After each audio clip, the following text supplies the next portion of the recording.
High school sucks. Now, for most people, high school is either the best time of their lives or it's the worst time of their lives. For me personally, I would probably say high school was a mixed bag. Now, to set the picture, I want to talk about the game Skyrim today.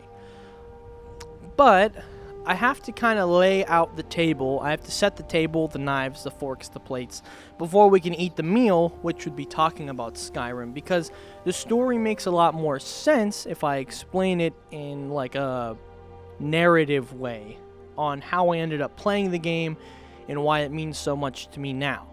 So, let's start in the year of 2013. A 16-year-old Tanner was going from 9th grade to 10th grade. In this time of my life, I would say I was finally done playing sports. Most of my life was spent playing baseball or football or basketball.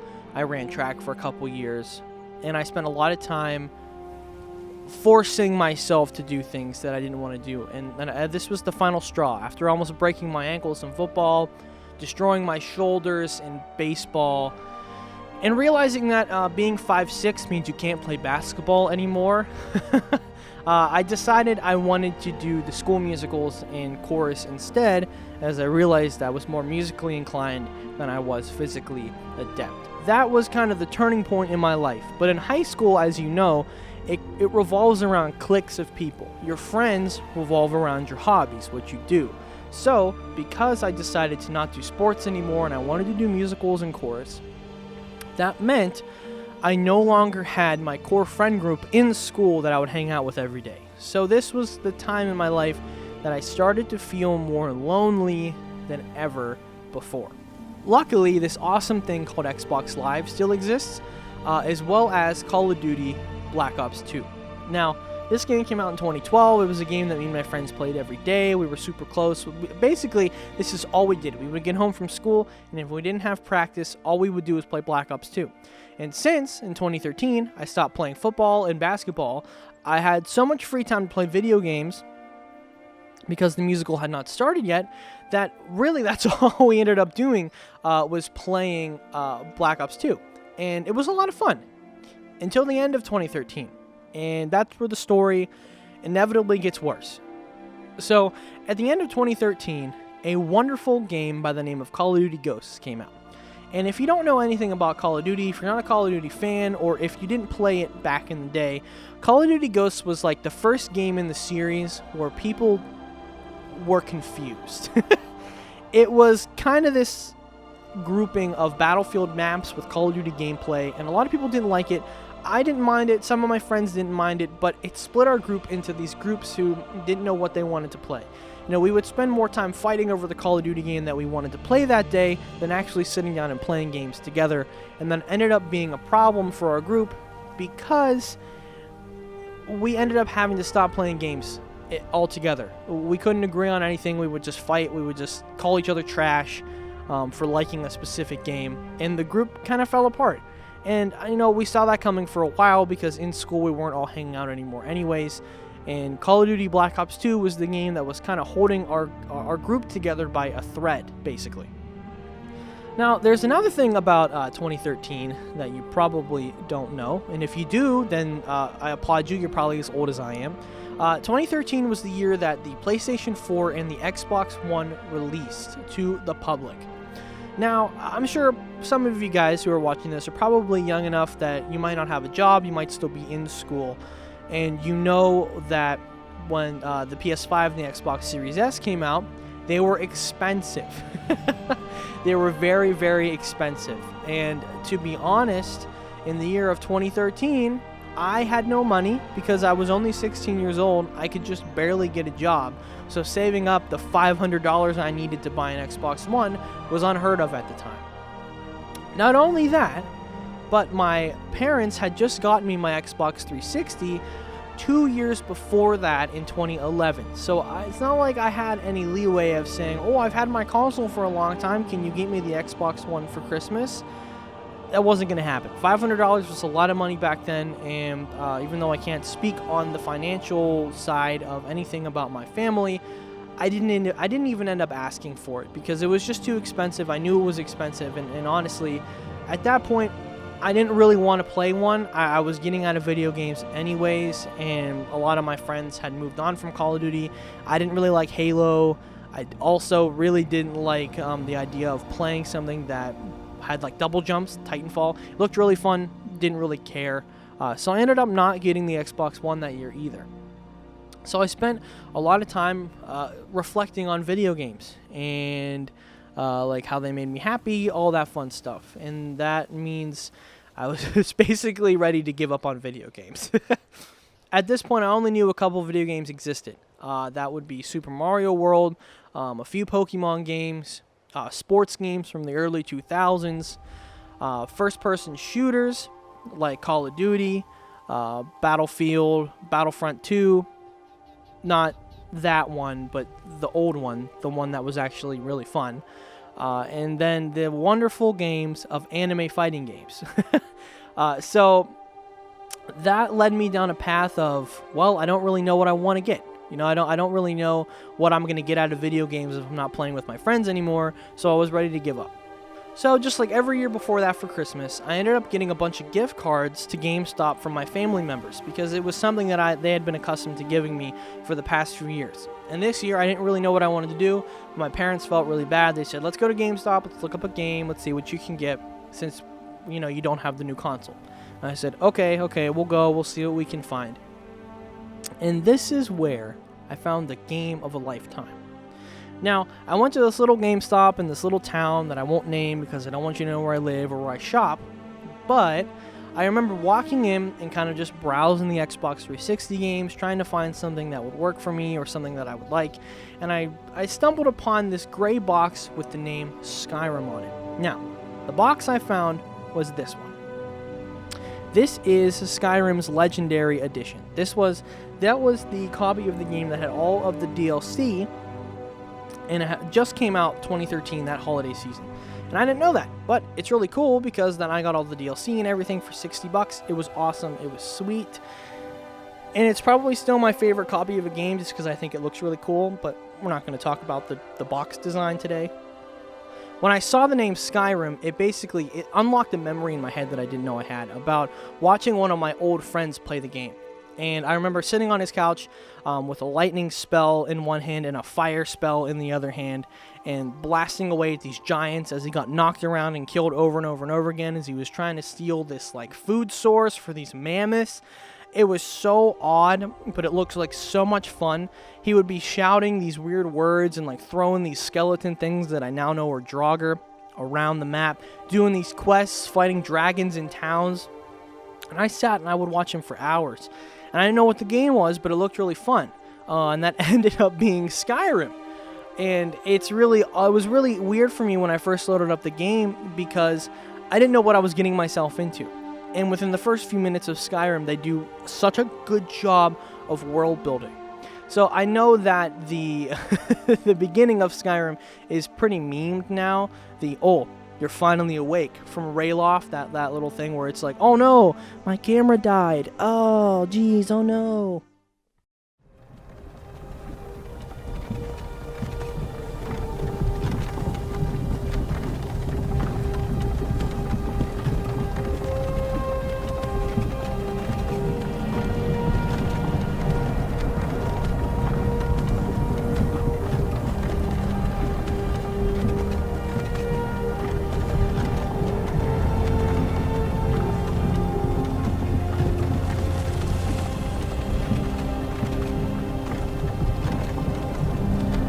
Hey, you're finally awake.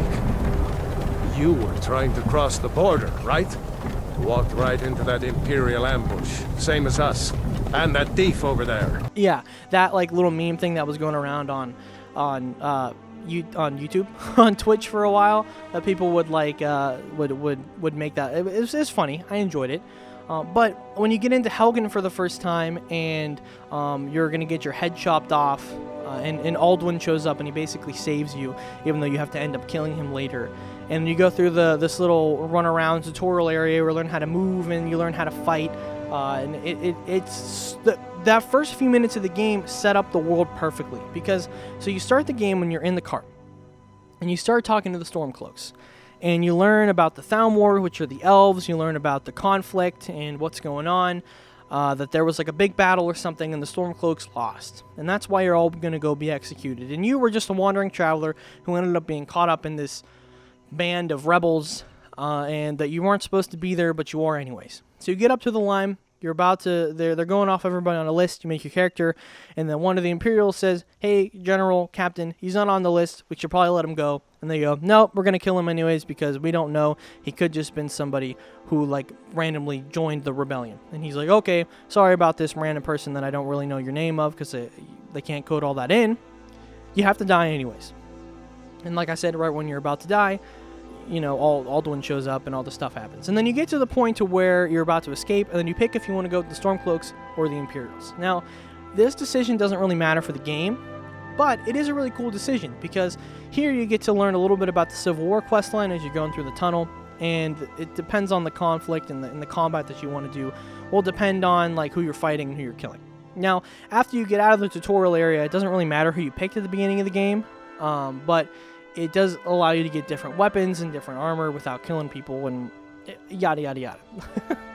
After you get out of the tutorial area though, and Alduin flies away, and you end up going down to Riverwood, this is where the game kind of beckons you along the main quest perfectly, in my opinion.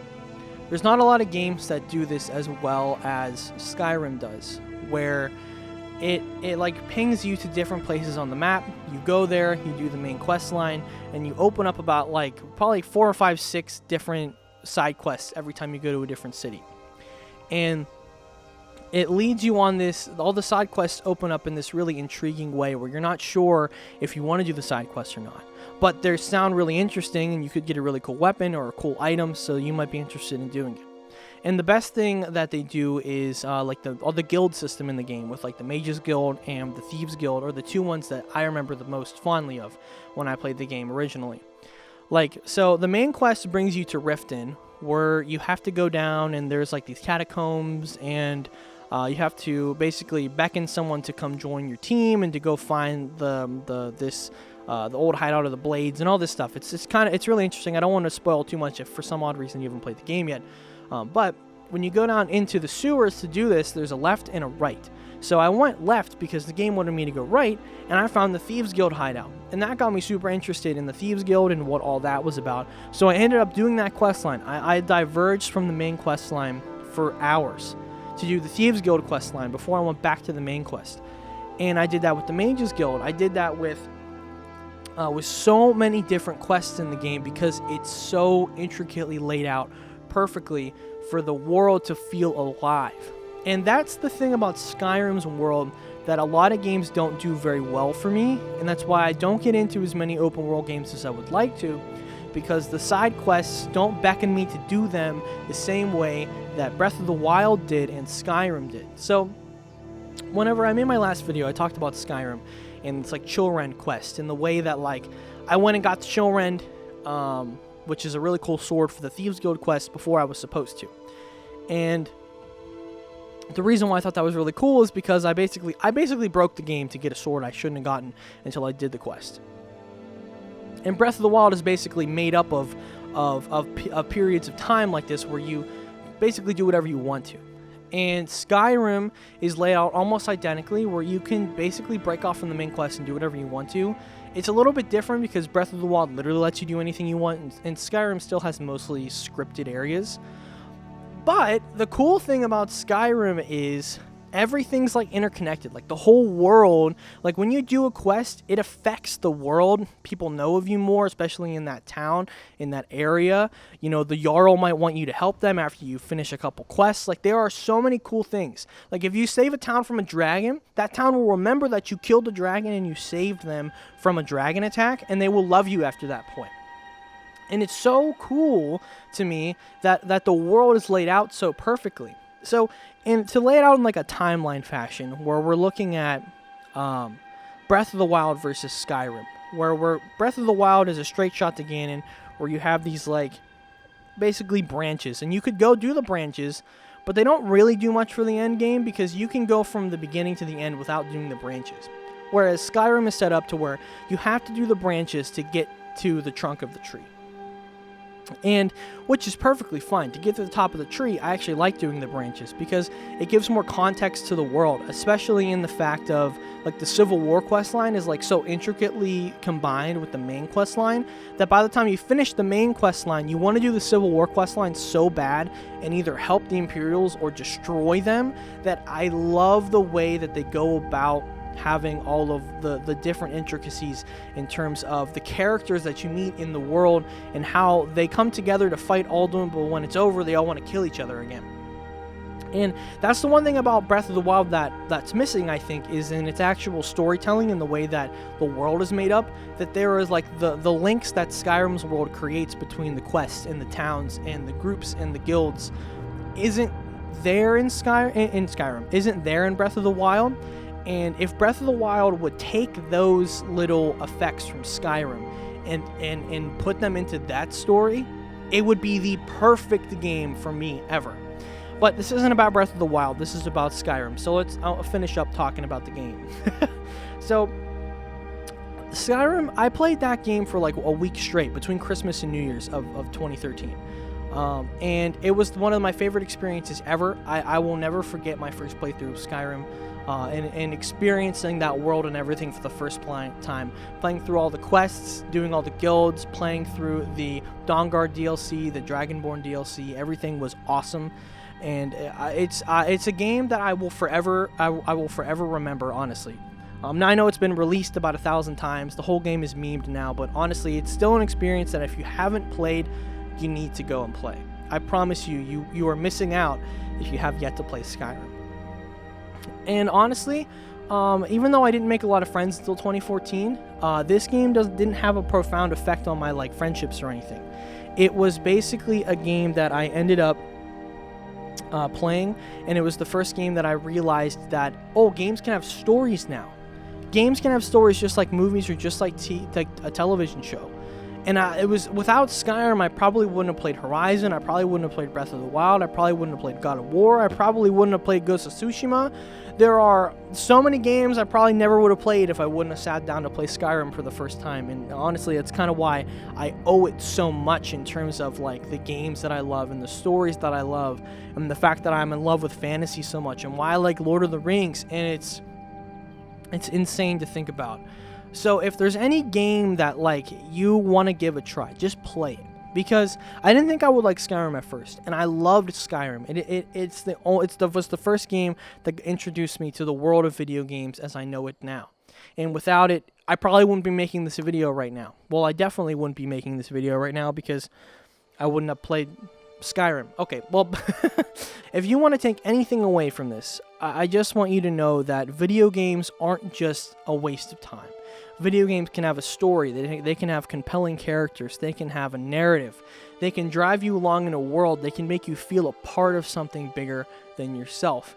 And with that story, with being interactive versus a movie, it can make you feel things that a movie or a TV show couldn't, because you are the main character of a video game, whereas a movie you're watching the main character. And Skyrim was the first game to teach me all of that. And without it, honestly, I probably would be reviewing movies right now, maybe, or something. I don't know. Maybe I'd be a commentary channel like Eddie Burback instead of a video game commentary channel like Nikki Jakey. I don't know. But that's kind of where I stand on Skyrim, you know? Just because a video game that you're playing now might be ending, or you might think video games are only so much, give some other games a try. You might have a lot of fun. I don't know. That's my story. Life sucks sometimes, but video games made it better for me. Okay, so I did also wanted to say, I did start a Patreon, so if you want to support your boy, there's going to be links down below. I'm going to put my song demos down there, as well as a couple other things. So if you're interested, make sure you hit the like button, join the Patreon, hit the Discord, all the fun stuff. Hit all the links below. Follow me on Twitter. If you follow me on Twitter, I will shoot you a thumbs up in your DMs. And I'll catch you back here on the next video. I don't know what it's going to be about. Probably a Pokemon game, honestly, because that seems to be what I want to talk about next. And I'll catch you guys back here for more Pokemon. Pokemon? What? I'll see you guys back here next time for more content, because I don't know what I'm going to make next. But make sure you check out the Breath of the Wild video. Thank you for watching this video, and I'll see you back here later. Make sure you join the Discord. Follow me on Twitter. I love you, you crazy person. Bye. Wow. Oh, Skyrim. What a great time.